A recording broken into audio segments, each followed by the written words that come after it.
네, 오늘 저희가 나눌 말씀, 아까 봉독하셨듯이 요한복음 말씀입니다. 섬김의 목적이라는 제목으로 제가 오늘 함께 말씀을 묵상하려고 하는데요. 말씀을 나누기 전에 저번 주간에 저희 한국교회, 한국기독교계에 한 가지 큰 이슈가 있었던 것을 아마 모두 알고 계실 것입니다. 한국에서 손가락 안에 들어가는 큰 교회, 대형 교회의 담임 목사님께서 자신의 그 아들에게 그 자리를 물려주게 된 그 일로 인해서 기독교계뿐 아니라 기독교 안팎의 많은 언론과 사람들의 구설수에 오르게 된 그러한 일이 저번 주간에 우리 기독교계에는 있었습니다. 그 사건의 본질이 어떠한가에 대한 문제를 떠나서 저는 한 사람의 크리스찬으로서 교회가 세상 사람들에게조차 이렇게 판단거리가 되고 또 조롱거리가 되고 하는 이러한 모습에 매우 가슴이 아팠었습니다. 물론 이렇게 너무나 이미 커져버리고 대형화된 이 교회의 규모가 있기 때문에 그것을 어떻게 앞으로 또 유지를 해나가야 하느냐에 대한 이러한 고민, 이러한 생각은 어떻게 보면 당연한 것처럼 보일지 모르겠습니다. 그렇지만 한편으로는 그렇다면 과연 교회가 무엇이길래, 또 하나님을 섬긴다는 사역자가 무엇이길래 이렇게 그 자리에 대한 많은 갑론을박이 사람들의 입에 오르내려야 하는가라는 그러한 생각이 드는 것 또한 사실입니다. 저희 교회도 지금 새로운 담임 목사님을 모시기를 기다리고 있죠. 그리고 새로운 담임 목사님과 함께 모든 성도님들께서 이제는 또 다시 한번 우리 교회가 바로 서고 일어서기를 모두가 기대하고 계실 줄로 믿습니다. 그렇다면 과연 이 시점에, 이러한 시점에 우리가 과연 교회가 일어선다는 것이 무엇인지, 무엇을 의미하는 것인가에 대한 그러한 생각을 깊이 해봐야 할 때라는 것이죠. 왜냐하면 현재 우리 관점에서 성공했다 혹은 어느 정도 세워졌다라고 판단되는 이러한 교회의 모습들 속에서 과연 그렇다면 하나님께서도 그 모습을 보고 그 교회가 세워졌다, 그 교회가 성공적이다 라고 판단하실지에 대한 그러한 판단이 과연 올바른 것인가가 중요한 문제이기 때문입니다. 그렇다면 우리는 이 땅에 하나님의 백성들로 부르심을 받았죠. 복음을 믿고 우리는 세상으로부터 부르심 받은 자들이에요. 그렇다면 그렇게 부르심 받은 우리가 이 땅에서 해야 할 일이 무엇이냐라는 것을 우리가 잠시 생각해 보겠습니다. 우리 모두가 하나님을 섬긴다라고 이야기하고 예수 그리스도를 믿는다라고 이야기합니다. 아마 여기 계신 모든 성도님들께서도 이 복음을 듣고 복음에 이끌려, 하나님의 사랑에 이끌려 이 자리에 모이셨으리라 믿습니다. 동의하시나요? 아멘. 그런데 사실 이것이 당연한 교회의 전제가 되어야 함에도 불구하고 이러한 순서조차 뒤바뀌고 있다는 그러한 현실을 우리는 보게 된다는 것이죠. 우리가 어린아이들 때 많이 하고 노는 이 놀이가 있어요. 그게 바로 역할을 극으로 하는 역할 놀이를 어렸을 때 많이 하고는 하죠. 뭐 소꿉장난을 하면서 엄마 아빠 역할을 정해서 엄마 아빠 놀이를 한다든지, 또 뭐 병원 놀이를 한다든지, 그리고 또 제가 어렸을 때 저도 저희 부모님께서 목회자셨기 때문에 제가 어렸을 때 부모님께서 예배 놀이를 했다고 합니다. 그래서 제가 여동생이 하나가 있는데 그 여동생을 앞에다 앉혀놓고 제가 네, 설교를 하는 그러한 흉내를 내면서 놀았다는 그러한 말씀을 저에게 하시더라고요. 네, 그러나 이게 아무리 아이들이 그 역할에 충실하게 정말 몰입해서 그 역할을 한다 해도 그 아이들이 하는 것이 놀이에 불과하다는 것이죠. 어떤 부부라는 관계 속에 있는 그 본질, 또 제가 어렸을 때 했던 교회라는 그 놀이, 그 또한 그 속에 진짜 있어야 할 본질을 알면서 그 놀이를 했을까 하는 것이죠. 아이들이 그러한 본질을 모두 알고 그러한 흉내를 내기는 어려운 것입니다. 왜냐하면 아이들은 단지 그들의 눈에 보이는 대로, 보이는 만큼만 흉내를 내고 또 따라하는 그러한 것이기 때문이죠. 그러면서 그 아이들은 그게 또 자기들이 보이는 게 전부 다라고 생각합니다. 물론 우리가 이 땅에서 육신을 가지고 사는 이상 그러한 어떤 눈에 보이는 외적인 요소들을 배제할 수는 없습니다. 하지만 우리가 반드시 우선시해야 할 것이 무엇이냐? 우리의 육신의 몸을 주관하는 영적인 세계가 있다는 것, 또 물질적 세계의 그 기저에서 이 세계를 움직이는 힘이 있다는 것을 인식하는 것이 먼저 우리에게는 필요하다는 것이죠. 우리의 신앙생활에서 사실은 우리가 먼저 선행되어야 할 것이 바로 이러한 영적인 세계에 대한, 영적인 영역에 대한 심도 깊은 교육과 묵상이 선행되어야 한다는 것입니다. 그리고 나서의 그러한 외적인 모양, 우리가 가지고 있는 형식들, 어떤 활동들은 그 내용에 걸맞는, 우리가 가지고 있는 그 내용에 걸맞는 그 옷에 해당되는 것과 같다는 것이죠. 사실 교회 안에서 모든 이런 외적인 요소들, 우리가 눈에 볼 수 있는 그런 외적인 모든 요소들은 이 땅에서 우리의 몸에 입는 옷과 같은 그러한 역할이라는 것입니다. 우리가 속해 있는 테두리, 먼저는 영동중앙교회라는 이름 하에 우리가 모여있는 그러한 테두리가 있죠. 그리고 더 크게는 노회가 있고요. 또 총회가 있고 각종 우리 교회의 정체성을 부여해주는 이름들이 우리에게는 붙어 있어요. 그리고 또 작게는 교회 안에서 이루어지는 많은 봉사들, 또 심지어 직분과 사역들까지, 그 모든 것은 사실은 우리가 가지고 있는 그 본질을 담아내기 위한 적절한 옷을 만들어 입는 것일 뿐, 그 옷이 우리의 존재 자체가 될 수는 없다라는 것입니다. 그렇다면 우리의 정체성과 가치가 과연 어디서 부여돼야 하는 것일까요?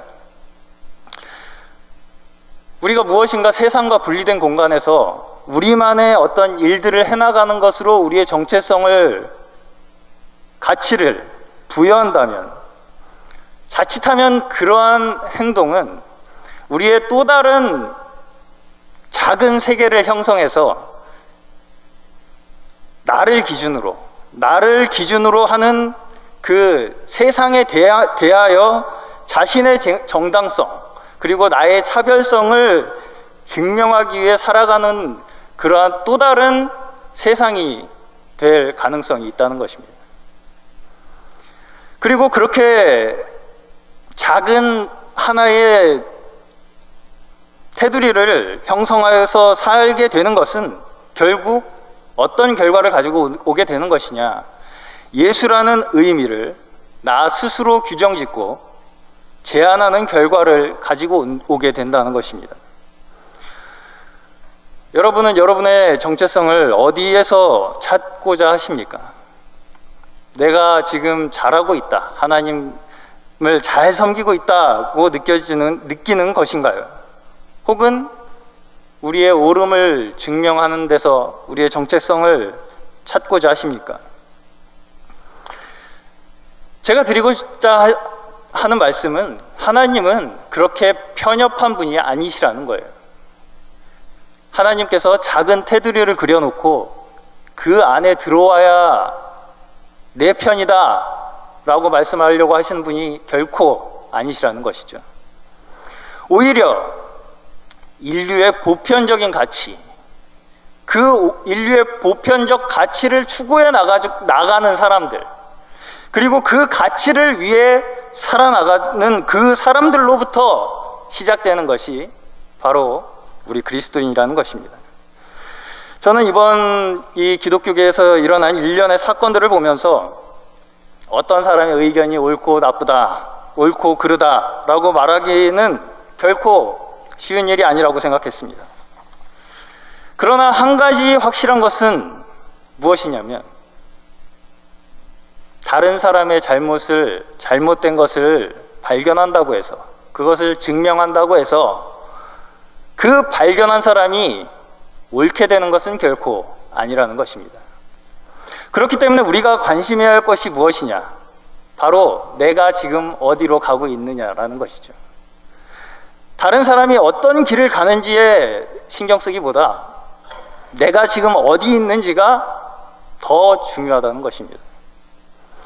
그리고 내가 어디 있는지 정확히 우리가 알기 위해서는 우리에게 뭐가 필요하냐면, 뭐가 필요할까요? 조금 보편적인 단어로 표현을 하자면 가장 보편의 가치를 추구해야 한다는 거예요. 그러면 가장 보편의 가치가 무엇이냐? 바로 진리의 말씀이라는 것이죠. 하나님이 우리에게 주신 그 진리가 바로 모든 인간이 원하는, 마음속 깊은 곳에서 원하는 가장 가치 있는 귀한 인류의 보편적인 가치라는 것이고요. 그 진리를 아무런 편견 없이, 아무런 선입견 없이 그대로 바라볼 수 있는 그 순수한 시각을 가질 수 있는 것이 바로 우리가 어디 있는지, 지금 우리가 현 위치가 어디인지를 알 수 있는 방법이라는 것이죠. 한마디로 이 교회가 이 땅에 있는 그 의미는 세상의 신선도를 유지하기 위한 것이라는 거예요. 아까 우리 집사님께서도 기도하셨듯이 주님께서는 우리에게 이 땅의 빛과 소금의 역할을 감당하라고 하셨어요. 빛과 소금, 소금이 무엇이죠? 썩지 않게 하는 거예요. 세상이 썩지 않도록 유지하기 위해서 이 땅에 두신 것이 바로 교회라는 것이죠. 그것이 바로 우리가 이 땅에 존재하는 의미이고 또한 가치라는 것입니다. 세상에서는 교회에 기대하는 이미지들이 있어요. 보다 더 본질적이고 또 보다 더 가치를 추구하는 사람들이 교회에 있을 것이다 라는 기대를 가지고 있죠. 그리고 어쩌면 그것들이 이 세상에서는 찾기 어려운 그러한 요소들이기 때문에 아마도 세상 사람들에게는 더욱 우리 교회에게 그러한 커다란 기대를 가지고 있을지 모르겠습니다. 그리고 아마도 그런 이유에서 사실 세상에서는 아무렇지도 않게 빈번히 일어나는 일들에 대해서도 우리 교회 내에서 같은 일이 일어날 때 더 큰 질타를 받게 되는 그러한 이유일 것입니다. 자, 그러면 이러한 교회에 대한 세상의 기대가 과하다 생각하시나요? 우리도 다 같은 사람인데, 우리도 사람인데 실수할 수 있지 않냐? 라고 하는 그러한 정당화가 과연 옳은 정당화일까요?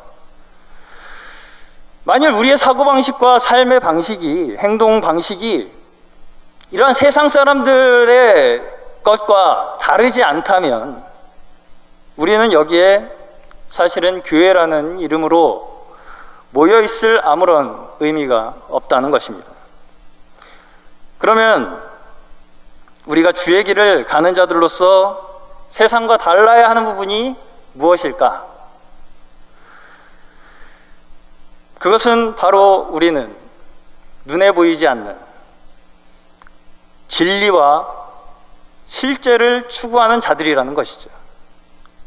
교회는 어디에 서 있다 그랬죠? 진리의 말씀 위에 서 있다고 했어요.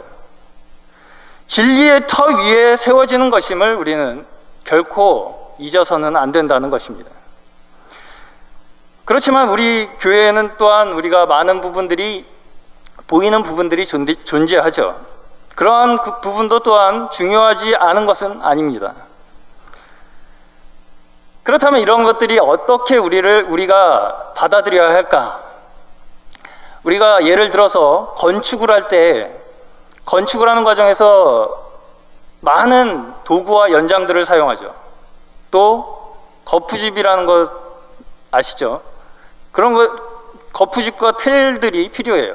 그래서 거푸집을 세워놓고 그 안에 이제 시멘트를 부어놓고 굳으면 떼어내고, 그러면 거기 안에 온전한 건축물이 세워지게 됩니다. 마찬가지로 우리 주님의 교회가 건축되는 데에도 이렇게 많은 도구와 연장들이 사용되어지게 되는 것입니다.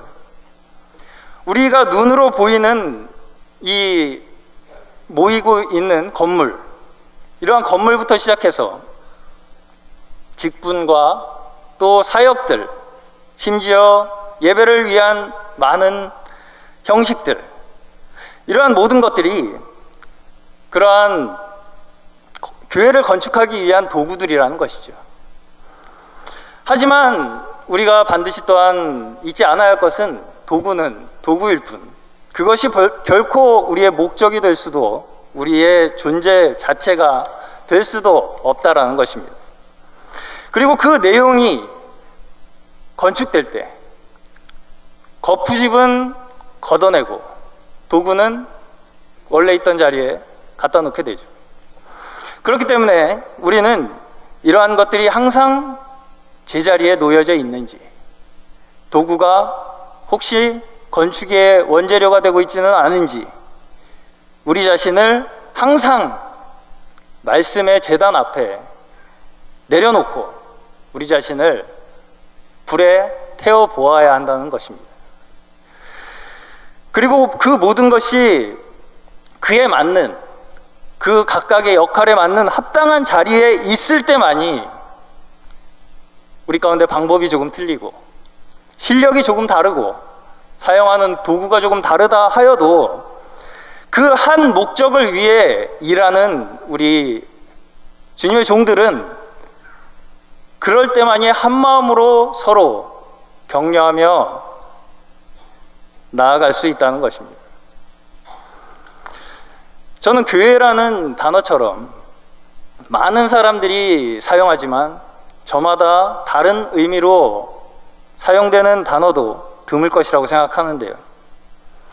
그러나 한 가지 분명한 것은 교회라는 단어는 결코 눈에 보이는 것을 지칭하는 것이 아니라는 것입니다. 어떤 외적인 형식이나 모양이 교회를 규정할 수 없다는 것이죠. 복음서에서 주님이 천국에 대한 비유를 많이 말씀을 하시는데요,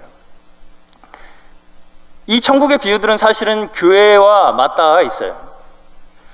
그리고 이 모든 천국의 비유에서 주님께서는 이 천국이 세상 속에 숨겨져 있음을 계속적으로 말씀하고 계시죠.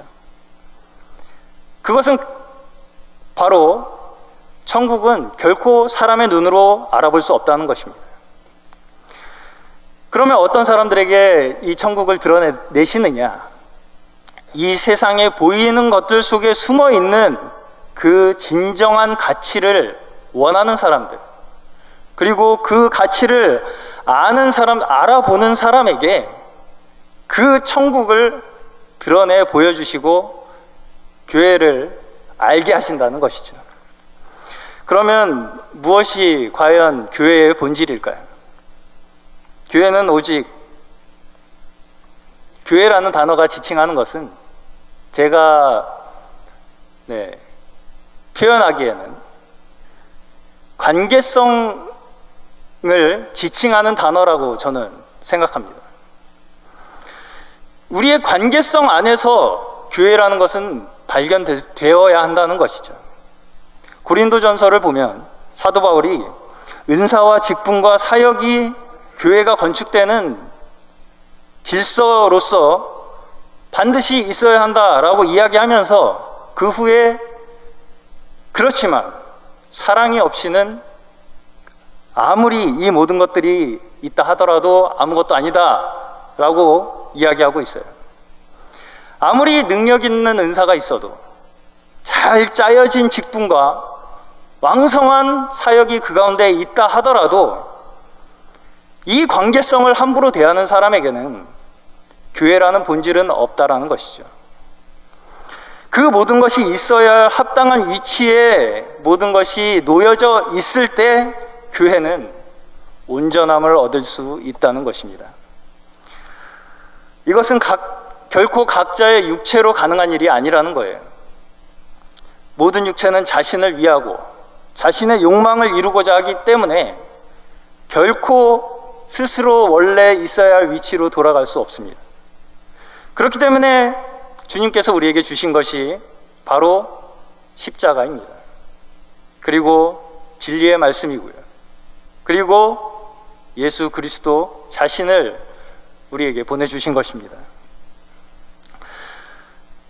주님께서 우리에게 회복하고자 하시는 것이 무엇일까요? 바로 이러한 그리스도 자신을 통해 우리에게 이루고자 하시는 진정한 우리 가운데의 관계의 회복이, 성도 간의 사랑의 온전한 관계의 회복이라는 것이죠. 그리고 이것이 바로 우리가 지금 소망하는 유일한 소망. 우리의 소원은 통일이 아니라 우리의 소원은 오직 하늘에 속한 이러한 교회의 모습이라는 것입니다. 모두 이러한 교회의 모습을 소망하십니까?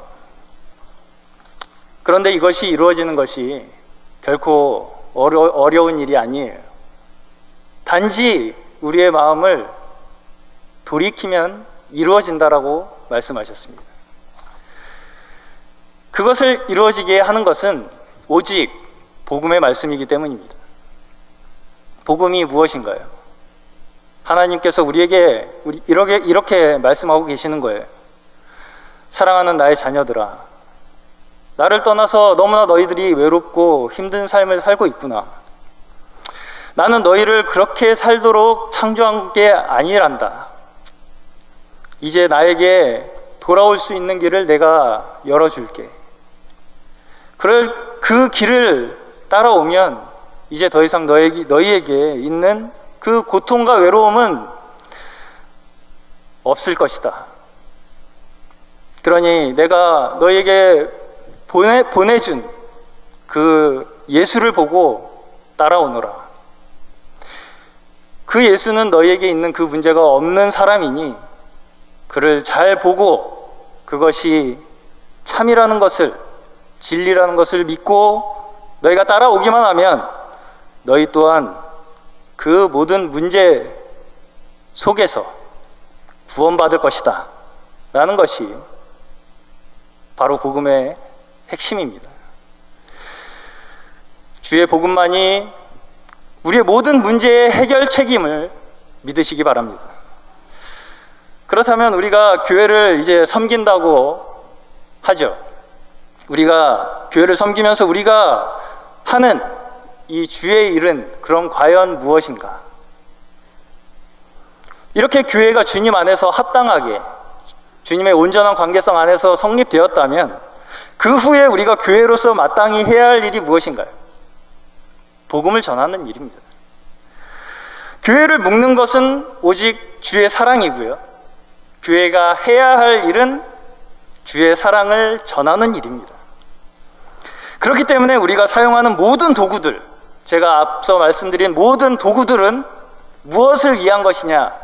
바로 약한 성도들, 복음이 필요한 영혼들을 위해서 사용되어져야 한다는 것이죠. 그리고 그 교회를 섬기는 모든 성도들이 이 한 가지 목적을 가지고 섬긴다면, 한 마음 한 뜻이 되어 섬긴다면, 그것이 바로 하나님이 진정으로 원하시는 교회의 복음의 사역에 동참하게 되는 그러한 일이 될 것입니다.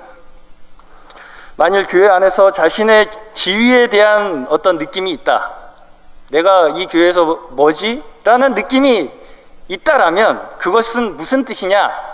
그것은 이미 그 섬김의 중심에 내가 있다는 거예요. 정말 자신에게 나눠줄 것이 있는 사람이라면 사실은 굳이 누가 시키지 않아도 그 열매는 저절로 맺어지게 되기 때문입니다. 포도나무에 연결되어 있다면 그 가지는 억지로 열매를 맺으려고 노력하지 않아도 열매가 달리는 거예요. 가지 스스로 아무리 나는 가지니까 열매를 맺어야 되라고 주장을 하더라도 나무에 붙어 있지 않으면 아무런 소용이 없다는 것이죠. 그리고 사실 이 교회에서의 우리의 섬김의 위치, 성도로서의 또 주님의 종으로서의 위치는 그러한 열매를 통해서 생명의 율 안에서 결정되는 거예요. 이를 위해서 지위가 먼저 필요하다라고 생각하는 것은 결국 쉽게 일하고자 하기 위한 것이라는 것이죠. 사람의 방법이라는 거예요. 하나님이 하시는 것이 아닌 사람의 방법에 그 초점이 맞춰져 있는 것이라는 이야기입니다. 그리고 이 방법이 바로 세상에서 통용되는 방법이에요. 교회조차 이렇게 세상의 방법에, 세상의 논리로 돌아간다면 세상은 누가 지키나요? 자, 어떠신가요? 이러한 믿음이, 하나님의 말씀만을 온전히 믿고 의지하는 이러한 믿음이 어쩌면 마음속에 한 구석에 불안함으로 느껴지실지 모르겠습니다. 진짜 그렇게 해서 일이 될까? 라는 그러한 생각이 드실지도 모르겠어요. 하지만 복음의 씨앗은 작은 겨자씨와 같다라고 말씀하셨습니다. 그리고 그 씨앗이, 복음의 씨앗이 우리의 마음밭에 뿌려질 때 그 복음의 씨앗은 30배, 60배, 100배의 결실을 맺게 될 것이라고 주님께서는 우리에게 말씀하셨어요. 계시록에서 칭찬받았던 빌라델비아 교회도 작은 한 말씀을 지킨 것 가지고 주님께 칭찬받았습니다. 우리 믿는 이들에게 가장 중요한 것은 바로 다시 우리가 복음으로 또 하나님의 말씀을 의지하고 지키고자 하는 그 믿음으로 돌아가는 것입니다. 오늘 본문을 함께 보면서 말씀을 정리하겠습니다. 요한복음 12장 오늘 읽은 말씀, 이 부분은 예수님께서 나귀를 타시고 예루살렘에 입성하는 장면이에요. 여기서 예수님의 모습을 보면 예수님의 인지도는 거의 예수님의 사역의 최정점에 달해 있습니다. 바리새인들조차 여기서 예수님의 이 입성하는 모습을 보고 뭐라고 이야기하냐면 온 세상이 다 예수를 따른다. 이제 우리가 하는 일은 아무 소용없다. 라는 그러한 회의 섞인 말까지 할 정도로 이렇게 예수님의 사역은 우리의 기준에서 성공의 길로 달려가고 있는 것 같이 보입니다. 그런데 이 이후에 바로 직후에 예수님의 말씀이 어떠한 말씀이냐? 그것이 바로 오늘 읽은 우리의 말씀이에요. 우리가 흔히 물 들어올 때 노 저어라 라는 말 많이 쓰죠. 네. 우리가 보기에 지금 예수님한테는 물이 매우 가득히 들어오고 있어요.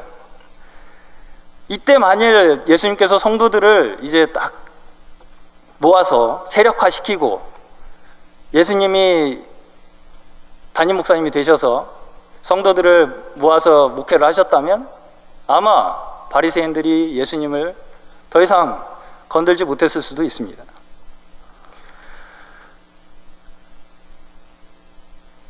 그런데 예수님은 이 상황에서 뭐라고 말씀을 하시느냐면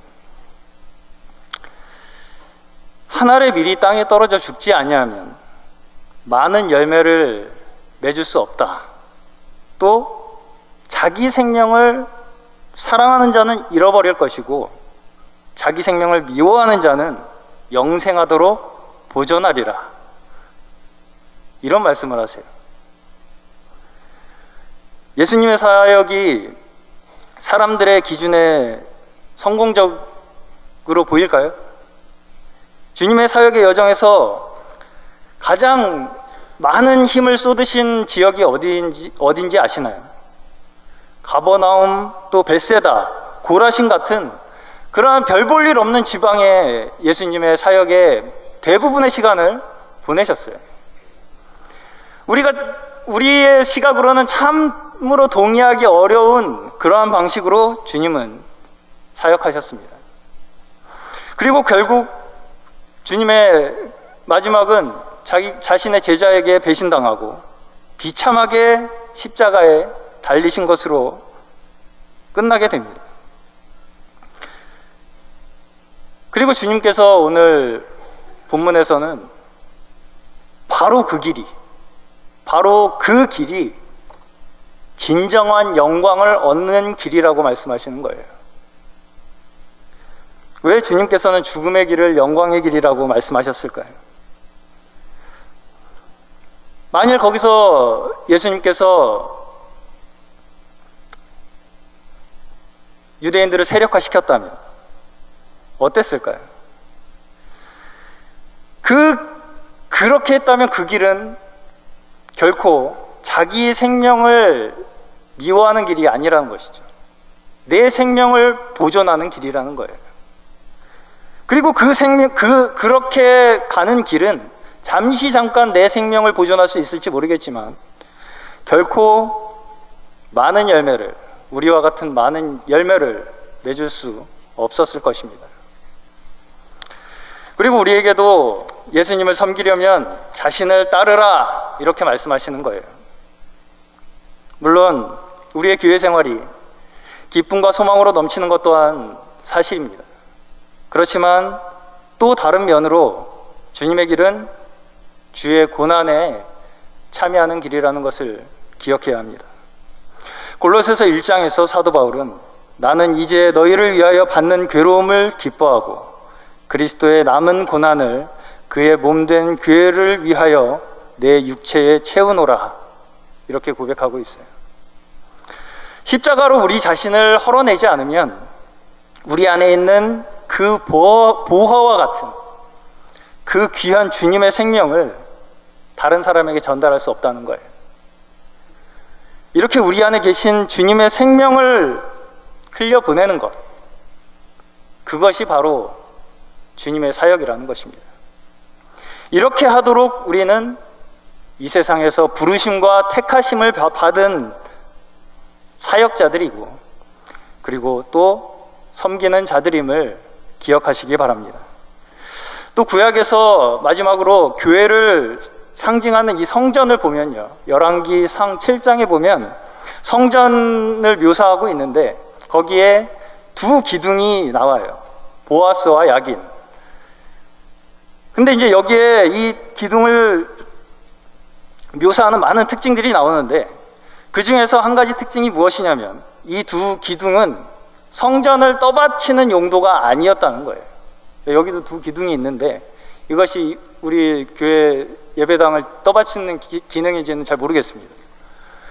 어쨌든 이 성전은 입구에 세워져 있었어요. 그래서 그 건물을 떠받치는 용도가 아니었다는 것이죠. 그렇지만 기둥이라는 것의 성전은, 그 기둥이라는 것의 상징은 무엇이냐? 견고하고 흔들리지 않는 것을 상징하죠. 그렇기 때문에 이 두 기둥은 성전을 지키는 하나의 상징과 같은 그러한 존재였다는 것이죠. 하나님으로부터 세워진 이 기둥으로서 성전의 입구를 지키는, 하나님을 표현하고 나타내는 하나의 간증과 같은 역할을 하고 있다는 것입니다. 물론 견고하고 흔들리지 않는 기둥과 같은 성도들로 인해 이 교회는 이루어집니다. 그렇지만 이 기둥조차, 그 기둥조차 하나님께 의지하는 자들이라는 것이죠. 야긴과 보아스라는 것의 의미가 무엇이냐면 저가 세우리라, 또 그에게 능력이 있다라는 의미예요. 하나님의 거처인 교회로서 우리 교회의 성도들은, 그리고 교회를 섬기는 주님의 종들은 주님의 사역을, 주님 그 자신을 나타내고 간증하는 자들이라는 것이죠. 그러한 주님의 간증을 지키는 자들로만이 교회의 기둥은 이루어지는 것이고, 교회를 섬기는 그것이 우리의 사명이라는 것입니다. 여기서 우리가 발견할 수 있는 것은 교회를 섬기는 데 있어서 어느 하나도 인간적인 요소가 그 안에 들어있지 않다는 것을 우리는 알 수 있습니다. 우리는 때로 우리의 방법으로 우리의 갈 길을 고민해 보지만 결국 우리가 깨닫는 것은 교회는 결국 우리가 세우는 것이 아니라 하나님께서 우리를 교회로 세우신다는 거예요. 우리가 교회를 섬기는 그 목적을 우리에게 이 시간 주님께서 밝은 빛으로 계시해 주셔야만이 우리는 주님의 몸된 교회로서 건축되고 세워져 나갈 수 있다는 것입니다.